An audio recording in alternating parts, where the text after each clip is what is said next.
సిద్దిపేట జిల్లా కేంద్రంలోని ఇందిరాగాంధీ చౌరస్తాలో మాజీ ప్రధాని ఇందిరాగాంధీ జయంతి వేడుకలను కాంగ్రెస్ నాయకులు ఘనంగా నిర్వహించారు. స్థానిక ముస్తాబాద్ చౌరస్తాలోని ఇందిరాగాంధీ విగ్రహానికి జిల్లా గ్రంథాలయ చైర్మన్ లింగమూర్తి, సిద్దిపేట నియోజకవర్గ కాంగ్రెస్ పార్టీ ఇన్ఛార్జ్ పూజల హరికృష్ణ పూలమాలలు వేసి ఘనంగా నివాళులర్పించారు. ఈ సందర్భంగా వారు మాట్లాడుతూ భారతదేశానికి ఇందిరాగాంధీ ప్రధానిగా చేసిన సేవలు మరువలేనివని అన్నారు.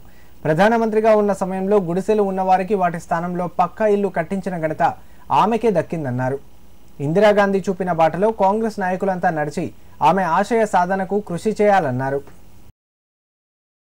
ఈరోజు మాజీ ప్రధానమంత్రి శ్రీమతి ఇందిరాగాంధీ గారి 108వ పుట్టినరోజు సందర్భంగా మన సిద్దిపేట జిల్లా కేంద్రంలో ఉన్నటువంటి ఇందిరాగాంధీ విగ్రహం దగ్గర ఆమె పుట్టినరోజు కార్యక్రమం కాంగ్రెస్ పార్టీ పక్షాన చాలామంది కాంగ్రెస్ పార్టీ పెద్దలు, ఇందిరాగాంధీ గారు 75 సంవత్సరాలు గడుస్తున్నా ఈ దేశానికి తొలి ఒకే మహిళా ప్రధానమంత్రిగా ఆమె కొనసాగుతూ ఉంది. ఈ దేశంలో ఎన్నో సంస్కరణలు తీసుకొచ్చింది ఇందిరాగాంధీ గారు. బ్యాంకుల జాతీయకరణ చేసింది, రాజభవనాలను రద్దు చేసింది. ఈ దేశంలో ఉండే ఎస్సీలకు, ఎస్టీలకు, ఆదివాసులకు ఎన్నో చట్టాలు తీసుకొచ్చి 44వ రాజ్యాంగ సవరణ చేసి భారతదేశంలో ఉండేటువంటి సంపదను, భారతదేశంలో ఉన్నటువంటి పేద వర్గాలకు సంక్షేమ కార్యక్రమాలు చేసుకోవడానికి, తర్వాత సోషలిస్ట్ వ్యవస్థను కూడా పండిట్ జవహర్లాల్ నెహ్రూ గారు దీనికి అంకురార్పణ చేస్తే ఆమె ఆ విధానాలు తీసుకొచ్చి ఈ దేశంలో ప్రవేశపెట్టింది.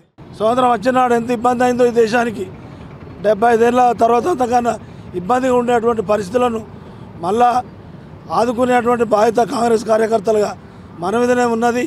అప్పుడు వీటిని మనం నెరవేర్చినప్పుడే ఆ గొప్ప వాళ్ళ మనసు, వాళ్ళ ఆశయం శాంతిస్తుందని తెలియజేస్తూ, భారతదేశ తొలి మాజీ ప్రధాని అయినటువంటి ఇందిరాగాంధీ గారి జన్మదిన సందర్భంగా సిద్దిపేట కాంగ్రెస్ పార్టీ ఆధ్వర్యంలో ముస్తాబాద్ చౌరస్తాలో ఈరోజు ఘనంగా ఇందిరాగాంధీ విగ్రహానికి పూలమాలలు వేసి కాంగ్రెస్ పార్టీ శ్రేణులందరూ నివాళులు అర్పించడం జరిగింది.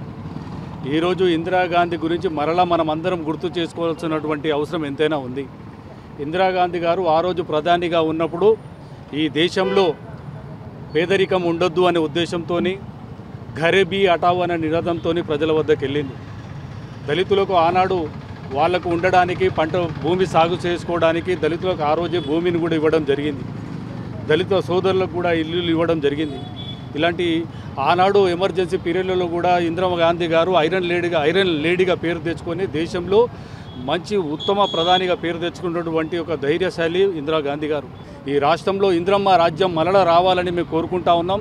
తెలంగాణ ప్రభుత్వం కూడా అందులో ఇందిరమ్మ రాజ్యం గురించి మేము ముందుకు పోతా ఉన్నాం. ప్రజల ఆశీస్సులు తీసుకుంటా ఉన్నాం.